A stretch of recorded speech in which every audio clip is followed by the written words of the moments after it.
Você sabe o que são padrões? Claro, pesos, medidas.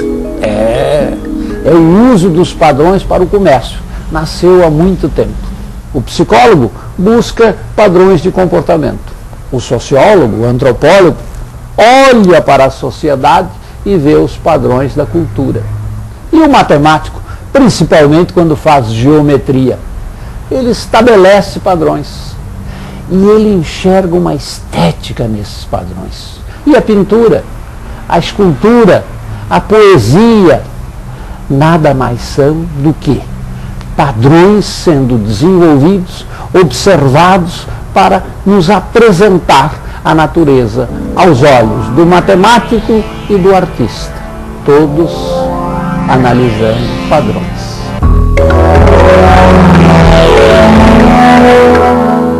O espaço, a fronteira final.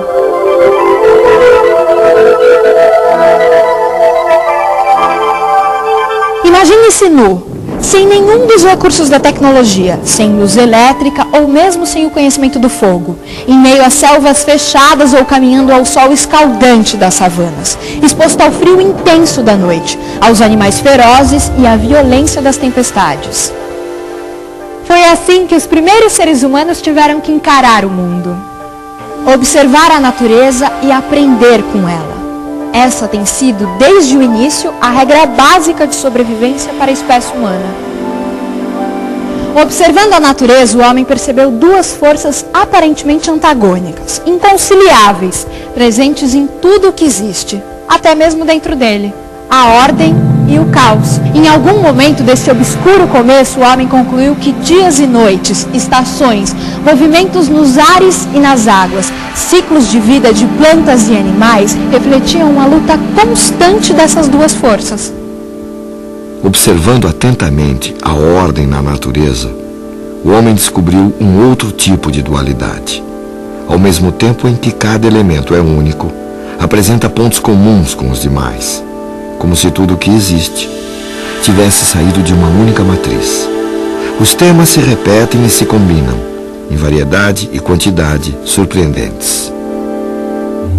Aqui nas cavernas, nossos antepassados desenhavam muitos animais. Você sabe por quê? Talvez desenhássemos os animais que nos amedrontavam. Talvez desenhássemos os animais que gostaríamos de caçar. Talvez desenhando, pudéssemos conhecê-los um pouco melhor. Afinal, desses animais não podíamos esquecer.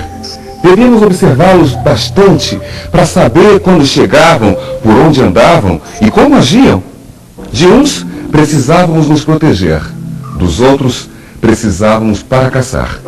Essas pinturas podem ter servido ao jovem inexperiente como um primeiro contato visual com a realidade da caçada. Era talvez um ritual de iniciação onde se poderia dominar o medo antes de viver o acontecimento em sua crua realidade. Quando penetrava na caverna escura e projetava a luz de sua tocha sobre as paredes pintadas, via o bisão, o veado e o javali ganharem vida. E talvez este jovem se sentisse pela primeira vez sozinho, numa caçada real.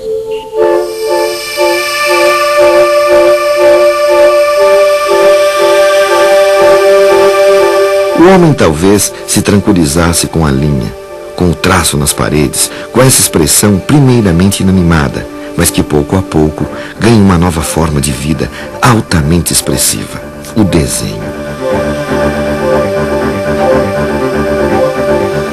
Descobre as igualdades, as regularidades, símbolos que ele escolhe para aplacar o seu sofrimento. As formas geométricas encontradas na natureza eram sinais misteriosos de uma ordem que a natureza insistia em expressar. Isso indicava que essa ordem talvez estivesse oculta e pudesse ser revelada. Esse homem admirava a beleza da harmonia em meio à desordem. Essa ideia de um caos, e do caos se faz a ordem, ordem e caos estão juntos, talvez, né? E encontrar essa ordem nesse caos que o pensamento humano busca sempre. E isso se faz não só percebendo regularidades visíveis, mas inclusive sistematizando uma coisa a partir de um pensamento mais abstrato, né? Que não está diretamente colado no empírico, no real, naquele que você vê. Tem aí um significado que vai além e que cria padrões.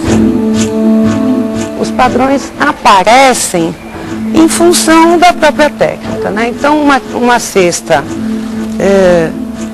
simples como essa, a própria maneira de entrelaçar a palha vai estar criando um padrão de repetição, de oposição dessas linhas para essas, e que formam um jogo bonito, interessante, que muitas vezes a gente nem presta atenção nele, né? Ao mesmo tempo em que o padrão é criado pela própria textura do fio nesses palitos, né, que vão criar o pente, eles simbolizam objetos, simbolizam seres da natureza, provavelmente tem a ver, inclusive, com a mitologia. Os objetos, no fundo, são formas materializadas de pensamento. Eu acho que isso cruza um pouco com a questão da arte com a matemática, né? A matemática como uma forma altamente abstrata, né, de se conceber relações.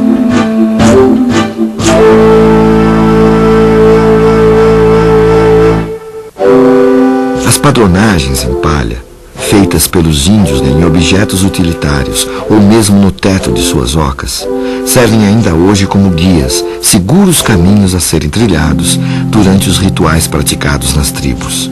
Em meio aos mistérios da iniciação espiritual, os índios mantêm sua atenção fixa na ordem criada pelos padrões geométricos.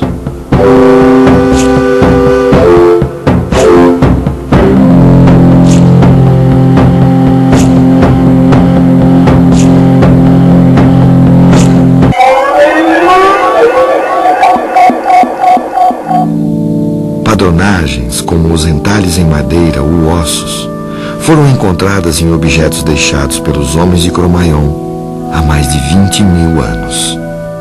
Mas será que esse homem primitivo riscava os ossos exclusivamente pela beleza, pela sensação estética criada pelos padrões? Essa é uma pergunta intrigante que ainda hoje, e muito provavelmente para sempre, vai encher de dúvidas nossos pensamentos. Mas foi observando algumas particularidades desses entalhes que os arqueólogos levantaram a seguinte hipótese. Esse osso, talvez, pertenceu a um caçador que a cada vez que matava um animal, fazia uma marca. Para que ele não tivesse que contar todos os riscos, ele se acostumou a agrupá-los em grupos de 5, por exemplo. Assim, ele reconhecia mais facilmente as quantidades e criava, ao mesmo tempo, uma verdadeira anotação gráfica dos números. Nossos 10 algarismos formam um sistema numérico de base 10. Esse homem primitivo escolheu para o seu sistema a base 5, muito provavelmente maravilhado com o acessório que o acompanhava e o diferenciava dos outros animais, a sua mão. Esse homem primitivo via que sua mão o fazia diferente dos outros animais. Ele estava reconhecendo e admirando sua mão. Com a mão, ele podia pegar, mexer, transformar, podia, enfim, fazer.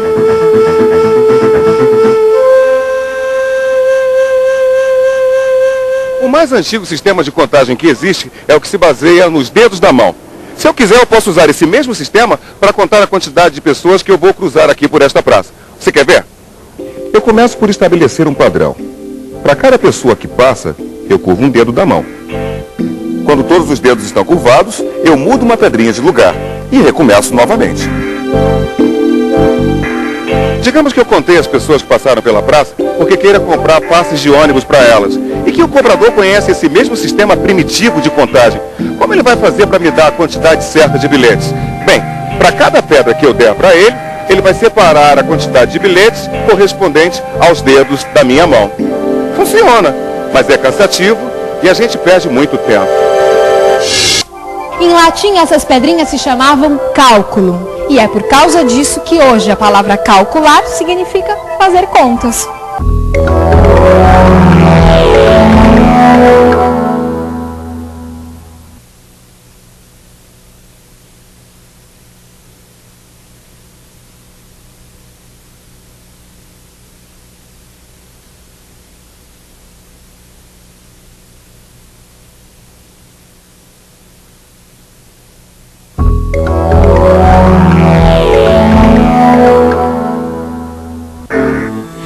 Pintar e desenhar tornou possível ao homem reproduzir em seu mundo um pouco da ordem que ele percebia na natureza.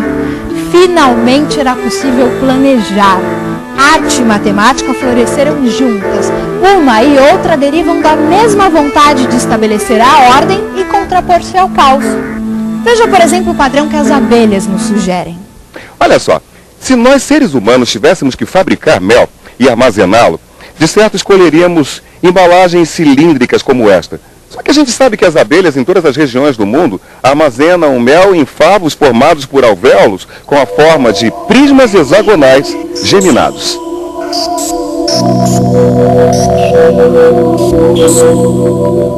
Os favos em forma de prisma geminado economizam espaço e matéria-prima, por causa das paredes em comum. Os únicos prismas regulares cujos lados se encaixam perfeitamente são os triangulares, os quadrangulares e os hexagonais. Veja você mesmo porque as abelhas só utilizam o prisma com base hexagonal. Corte 3 tiras de cartolina do mesmo tamanho. Vamos supor que elas tenham 12 centímetros de comprimento por 6 de largura. Dobre os 12 centímetros da primeira tira em 3 lados iguais, de 4 centímetros. Os da segunda tira em 4 lados iguais, de 3 centímetros. E da última tira em 6 lados iguais, de 2 centímetros. Como as áreas laterais dos 3 prismas são iguais, porque as tiras de cartolina têm o mesmo tamanho, o prisma de maior volume será o que tiver o polígono de base com área maior. A base triangular tem 6,92 centímetros quadrados. A base quadrangular tem 9 centímetros quadrados. E pasmem, a base hexagonal tem área de 10,38. Mas a coisa não para por aí. Em vez de fechar o fundo dos alvéolos com um hexágono plano, as abelhas utilizam 3 losangos iguais, colocados inclinadamente em relação ao eixo radial do prisma. Graças a essa manobra, as abelhas aumentam o volume de cada alvéolo em 2%. Os gregos foram os primeiros a verificar e comprovar que triângulos, quadrados e hexágonos eram os únicos polígonos regulares que se complementam naturalmente no preenchimento de um plano. Os muçulmanos absorveram e ampliaram esse conceito.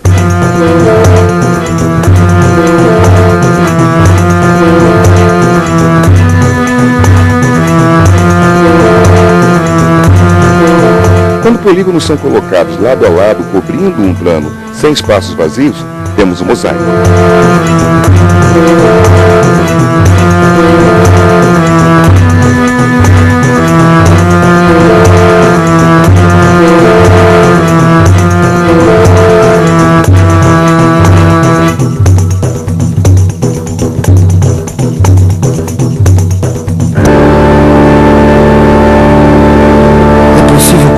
Mosaicos, misturando diferentes tipos de polígonos regulares.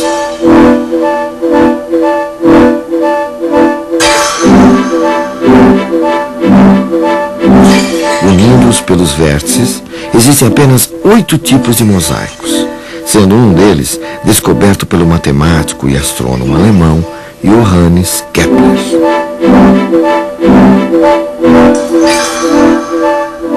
Os mouros eram mestres em preencher planos com figuras não regulares, mas nenhum jamais se iguala à surpreendente obra do pintor holandês Maurits Cornelius Escher.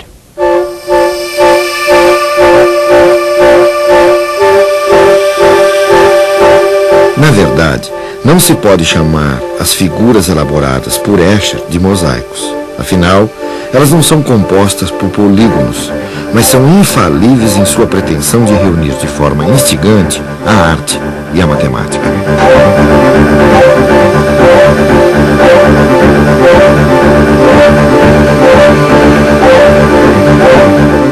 Escher, desde cedo, se interessou pela representação de temas rítmicos em superfícies planas. No entanto, ele só encontrou a solução para o seu trabalho depois de visitar Alhambra, no sul da Espanha, onde copiou estes mosaicos feitos durante a invasão árabe.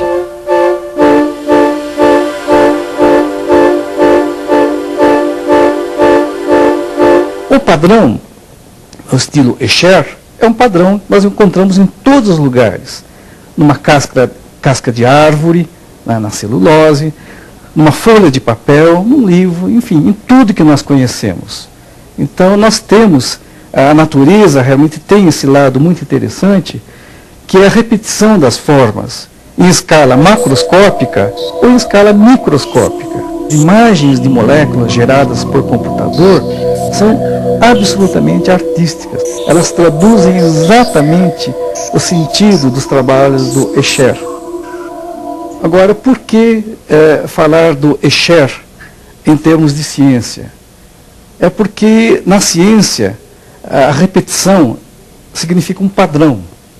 Nós inferimos muitas conclusões justamente pelo comportamento repetitivo dos eventos. Toda essa sequência de padrões, na realidade, pode ser descrita matematicamente. E a composição dessas formas, ou as equações matemáticas, que acabam regendo a maneira como as moléculas, as partículas na natureza se agrupam, formando tudo que nós conhecemos. E tal como a arte rupestre, que no princípio era apenas um trabalho de autoexpressão e acabou por satisfazer outras necessidades da comunidade, a obra de Escher vem servindo de referência para a busca de soluções em diferentes áreas. O Escher, ele era um artista que desenhava formas. De uma maneira ou de outra, ele não se interessava com a produção de um tecido, de um custo, minimizar um custo, mas ele se interessava em te fazer pensar como essas formas conseguiram se encaixar. Eu acho que ele tinha que ser um visualizador, uma pessoa que fecha os olhos e visualiza as coisas no local antes de desenhar. E isso tem a ver com, hoje, o encaixador que não usa o nosso programa, que usa a parte manual. Que ele tem que fechar os olhos e saber como ele vai colocar as peças para fazer o encaixe.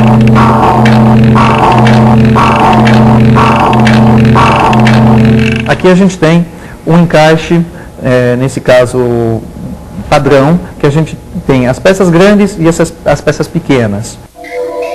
Essa área de cima é a área de trabalho, a gente pode trabalhar, e embaixo é o nosso tecido. Ele vai fazer várias vezes o encaixe, estrategicamente. Ele vai colocar as peças grandes, depois ele coloca as peças médias e vai preenchendo depois os buracos com as peças menores. Em vez de eu ficar andando 7,80 metros na frente da mesa, eu estou sentado aqui e estou vendo encaixe. Assim como serviram de base as complicadas criações de Escher, as formas geométricas também podem inspirar trabalhos simples, como por exemplo os quadros do pintor Alfredo Volpi.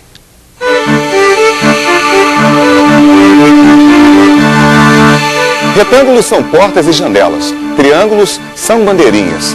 É a festa ingênua das casas e da gente brasileira, com suas cores e a sua alegria.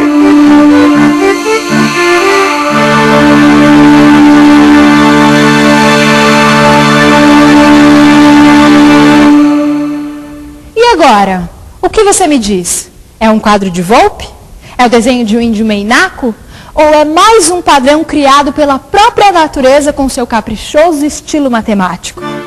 É o trabalho da fotógrafa Ana Mariani, que, como Volpi, encontrou nos usos e costumes do povo brasileiro a inspiração para o seu trabalho. Comecei a fazer as fachadas quando eu fui conhecer o sertão. E ao fazer a primeira viagem do sertão, eu trouxe as fachadas, os retratos das fachadas. Isso foi em 76. E foi uma viagem assim que eu fiquei completamente fascinada pelo sertão, pelo Rio São Francisco. Eram estradas assim bem desertas e as fachadas ocorriam com muita frequência e com muita cor, muito detalhe, muito desenho. Então, isso, entre 76 e 87, quando o livro saiu, foram 11 anos que aí eu fotografei regularmente fachadas e paisagens sertanejas. Os padrões da construção, eles estão muito ligados às necessidades das pessoas. E essas necessidades estão ligadas também às possibilidades. Se a gente olha, vê que as casas são extremamente simples, as fachadas são ornamentadas, mas as casas são, às vezes é chamada casa de porta e janela. Ela não tem nenhuma coisa a mais do que o absolutamente necessário. Isso é a parte interna da casa. E na fachada, então, tem toda essa ornamentação. Eu acho que vem de vários conhecimentos. Agora, eu acho que se perguntar a qualquer deles qual é esse padrão, ninguém vai saber responder.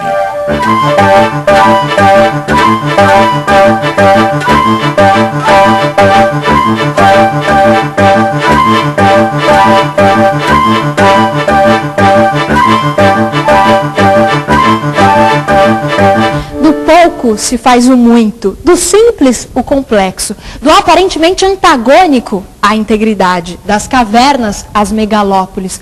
O homem continua o mesmo observador atento da natureza, buscando compreender nas entrelinhas dos padrões artísticos e matemáticos as delicadas relações que determinam o equilíbrio entre a ordem e o caos.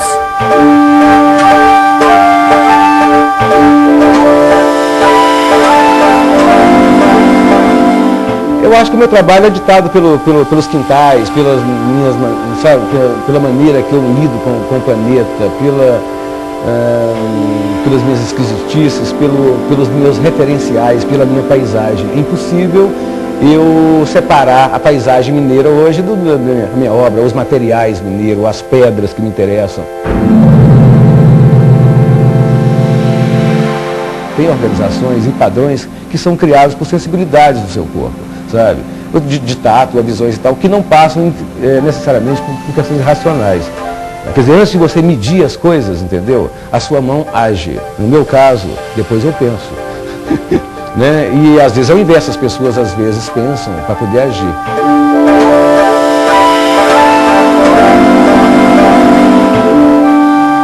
Agora, sem dúvida, eu faço arte para organizar o meu caos, para tapar um buraco na minha alma incomensurável, do tamanho do universo. Quer dizer assim, essa questão da fragilidade, sabe, é que faz você criar um padrão, sem dúvida nenhuma, que organize razoavelmente esse caos, que seja paliativo, como um remédio, tá?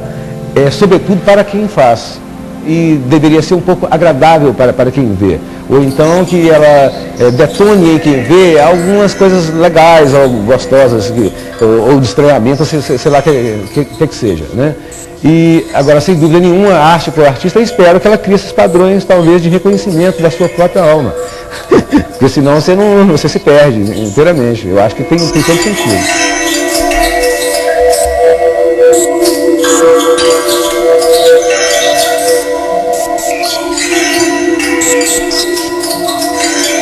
Eu fico aqui imaginando uma série de padrões que não foram ditos e que agora você deve estar observando.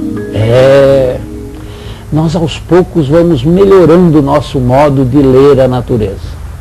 De repente, aprendemos a ouvir padrões sonoros, estamos melhorando nossa atividade musical. A geometria, a beleza. Em geral, o homem acostuma-se com os seus padrões e vai lendo-os cada vez melhor. Claro, algumas leituras nem passam pela nossa cabeça. O Escher, por exemplo, um padrão geométrico se transforma em peixe ou pássaro e volta a ser geométrico. E a beleza dos mosaicos na arte árabe. Enfim, nós nos acostumamos a ler os padrões, em quase tudo, em especial na arte, na matemática, na vida.